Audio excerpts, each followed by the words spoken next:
नित्यानंद राय के बारे में तो एक खबर और आई कि नित्यानंद राय के बारे में जो अंदर अंदर जो खास करके बीजेपी के अंदर जो एक प्रकार से अंदरूनी सर्वे हुआ, उसमें ये हुआ कि जो नित्यानंद राय को अगर सीएम बना भी दिया जाए तो उससे जिस वोट बैंक को साधने की कोशिश हो रही है वो वोट बैंक नहीं सधेगा, यानी कि वो वोट बैंक अभी भी आरजेडी के साथ ही इंटैक्ट रहेगा। मैं यादव की बात कर रहा हूं, तो यादव वोट बैंक अभी भी आरजेडी के साथ ही इंटैक्ट रहेगा, यानी कि उनके बनने से भी यादव वोट बैंक में कोई टूट फूट नहीं हो रही है। इसलिए एक प्रकार से धीरे धीरे नित्यानंद राय को साइडलाइन किया जा रहा है, नित्यानंद राय का नाम भी शायद सीएम रेस से हटा दिया गया है। तो ये तो खैर उस पर हम लोग आगे चर्चा और भी कर लेंगे, लेकिन जिस प्रकार से निशांत कुमार जो जगह जगह जा रहे हैं, उनकी सक्रियता को आप किस रूप में देखते हैं? क्या उनको कुछ ये सूचना दी गई है या उनको ये कहा गया है कि आप सक्रिय हो जाइए और राजनीति के जो सारे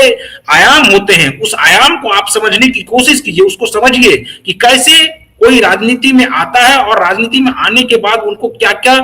प्रॉब्लम जो है वो फेस करना पड़ता है। हाँ, इस पे मैं आऊंगा निश्चित रूप से। वो चूंकि अभी सक्रिय हुए हैं और लंबे समय तक वो पृष्ठभूमि में ही रहते, हो सकता है कुछ सोचते हो, कुछ बात करते हो, लेकिन चूंकि लेट से वो राजनीति में सक्रिय हुए हैं तो वो ये दिखाना चाहते हैं कि उनमें योग्यता है, क्षमता है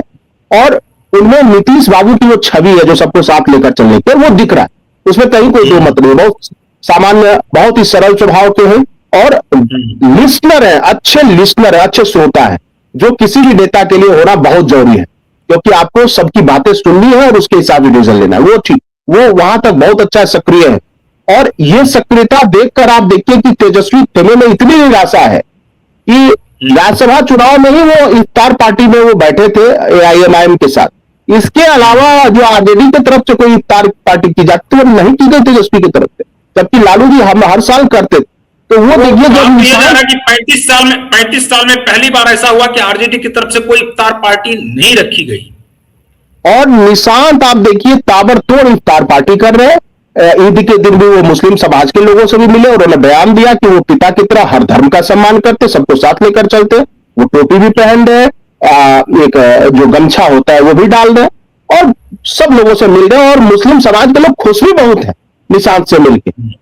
जो मुस्लिम समाज के अगुवा हैं उनको लग रहा है कि निशांत जो है एक धड़ा ऐसा मोर्चा संभाल के रख सकते हैं जो बीजेपी को कभी हावी नहीं होने देगा। तो मुस्लिम समाज में अगर यह मैसेज चला गया और जो आरजेडी से जो मुस्लिम वोटर्स अगर टूटे उसको निशांत अपने साथ जोड़ने में तभी कामयाब होंगे जब निशांत मुख्यमंत्री हो,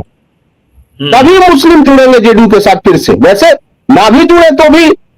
जेडीयू सक्षम है, अति पिछड़ा लवकुश और सवर्ण भी वोट देते हैं और निशांत को देख के सवर्ण भी खुश है क्योंकि बीजेपी की तरफ से तो सवर्ण सीएम दिया नहीं जा रहा है। और इतना सबको पता है कि नीतीश जी के राज में नीतीश जी ने किसी के खिलाफ कुछ नहीं बोला, किसी के खिलाफ कुछ नहीं बोला, किसी को अपमानित नहीं किया,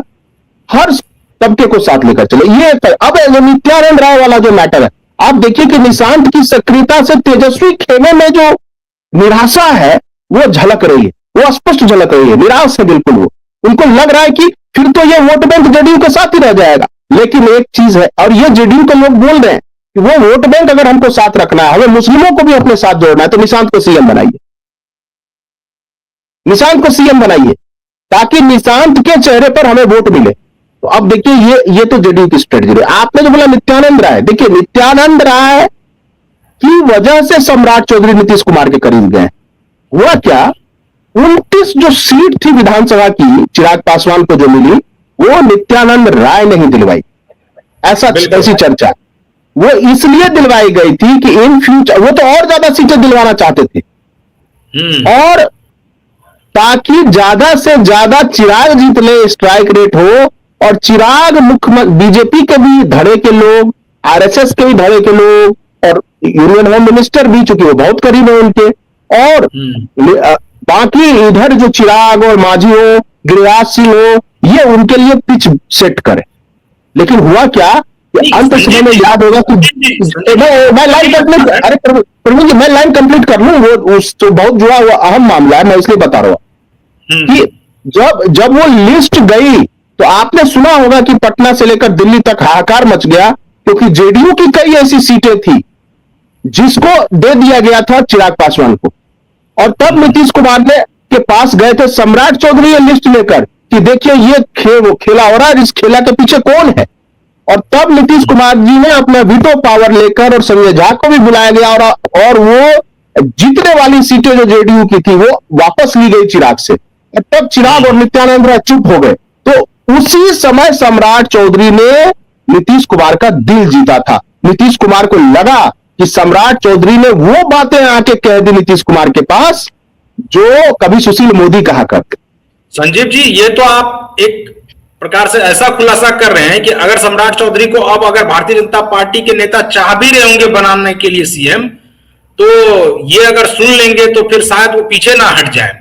लेकिन इसके बाद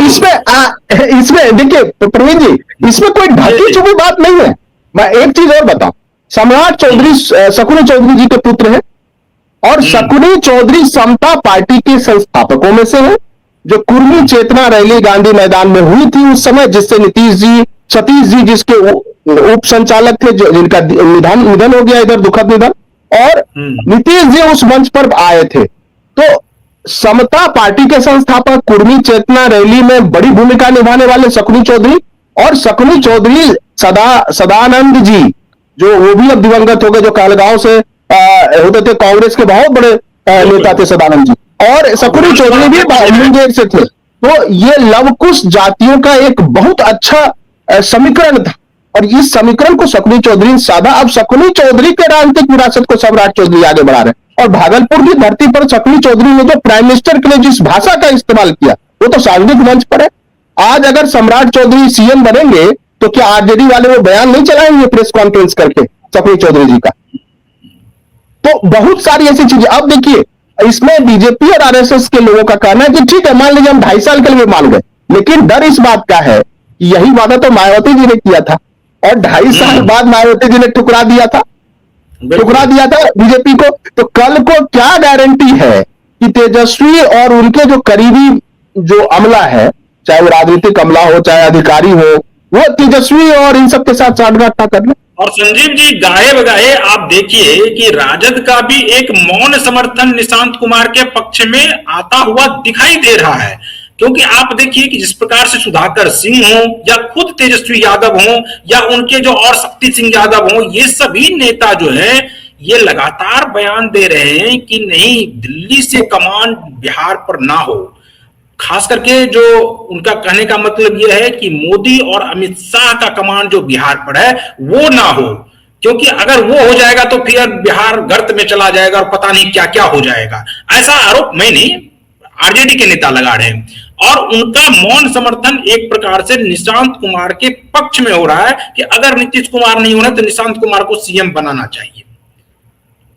नहीं, इसके पीछे तो ये रणनीति है प्रवीण जी, इसके पीछे ये रणनीति है कि वो बीजेपी को डिस्कार्ड करना चाहते हैं, बीजेपी डायरेक्ट रूल बना। दूसरी बात है कि जब अभी से ये सुधाकर सिंह ने ईडी के दिन ये बयान दिया था बक्सर में कि दिल्ली से कोई सत्ता जो है बिहार पे ना थोपी जाए, एक बात। दूसरी बात उन्होंने कहा था कि आज लगभग 32-33 साल से समाजवादी परंपरा की सरकार चल रही है, चाहे वो आरजेडी के साथ नेतृत्व में हो या मतलब आरजेडी सपोर्ट करे नीतीश जी को या नीतीश जी बीजेपी के साथ ले चले, क्योंकि चेहरा नीतीश जी रहे तो एक समाजवादी परंपरा की सरकार रही है, तो वही परंपरा आगे बढ़नी चाहिए। इसका मतलब जेडीयू का मुख्यमंत्री हो। वो इसलिए अभी ऐसा बोल रहे हैं कि कल को मान लीजिए बीजेपी का सीएम बन जाएगा तो वो ये कहेंगे कि जेडीयू के साथ विश्वासघात हुआ, आरजेडी वाले कहेंगे कि निशांत के साथ विश्वासघात हुआ, 85 सीट लाकर भी निशांत। तो ऐसा है, आरजेडी वाले ये क्यों नहीं बोल रहे हैं, तेजस्वी के लोग ये क्यों नहीं बोल रहे कि निशांत सीएम बने, हम समर्थन देंगे। अभी जो पॉलिटिकल कॉरिडोर में ये चर्चा हो रही है कि नीतीश कुमार के सामने खास करके अमित शाह जो है वो नहीं चल पा रहे हैं या पस्त हो गए हैं, या जिस प्रकार की भाषा शब्दावलियों का प्रयोग खास करके पटना की मीडिया में हो रहा है, वो होने लगेगा नीतीश कुमार के लिए कि नीतीश कुमार जो है वो सरेंडर नीतीश कुमार ने कर दिया अमित शाह के सामने। देखिए, वो तो नेताओं के हाथ में दोनों तरह के पत्र, भाषण के पत्र रहते, तो अगर उनके हिसाब से बात हुई तो उनका उसका अलग संबोधन होगा, उनके हिसाब से नहीं हुआ तो अलग संबोधन होगा। दोनों संबोधन लिखा रहता है वो वास्केट के जैकेट के दोनों तरफ, दोनों पॉकेट में। मैं वो नहीं कह रहा हूं, मैं ये कह रहा हूं कि सम्राट चौधरी का नाम ही मुख्यमंत्री आगे बढ़ा रहे हैं, और उसके पीछे मैंने घटना बता दिया, 2 घटना। एक तो वो लवकुश समीकरण से है, दूसरी बात शकुनी चौधरी के पुत्र, और शकुनी चौधरी और नीतीश जी एक समय बहुत ही करीबी नेता हुआ करते थे। तो एक ही सामाजिक समूह से है और एक ही राजनीतिक मंच से। भले सम्राट चौधरी जो है बीजेपी में हो, लेकिन वो उनकी लॉयल्टी ज्यादातर नीतीश जी के प्रति रहेगी। एक बात, एक चीज और देखिए, बीजेपी और आरएसएस के लोगों का यह कहना है कि यहां तक तो ठीक था अगर जेडीयू से ही आए होते सम्राट चौधरी। भाई सम्राट चौधरी तो आरजेडी के कार्यकाल में मंत्री रहे हैं। बिल्कुल। तो बीजेपी के जो कोर है, वो जब लोकसभा चुनाव भी हो रहा था प्रवीण जी, और जब हम लोग ये कहते थे, बात चर्चा करते थे, तो हम क्या कहते थे कि लोकसभा चुनाव में बीजेपी के कार्यकर्ता की कोई पूछ नहीं हुई, परंपरागत कार्यकर्ता। तो अब बीजेपी के जो द्वितीय पंक्ति के नेता हैं, उनको यह डर लग रहा है कि ये ठीक है, सम्राट चौधरी सीएम बन भी गए, लेकिन वो बन भी गए और वो अगर अपने साबित नहीं रहे, यानी वो संघ परिवार या बीजेपी के विचारधारा से नहीं चले, तब क्या होगा? तब तो उनको कंट्रोल करना मुश्किल हो जाएगा। ये भी तो, अगर आप किसी को एक बार पावर गेम में ला देते हैं, वो भी सुप्रीम पावर दे देते हैं राज्य का, और फिर आप उसको कंट्रोल ही ना कर सके, तो आपकी तो हालत मुलायम सिंह यादव जैसी हो जाएगी कि बेटे को मुख्यमंत्री बना भी दिया और बेटे ने पावरलेस कर दिया, पावर पार्टी भी छीन ली बेटे ने। तो कल को ऐसा ना हो कि सम्राट चौधरी बीजेपी को 2 फाड़ में बांट दे जरूरत पड़ने पर, जैसे कि येदियुरप्पा ने किया था।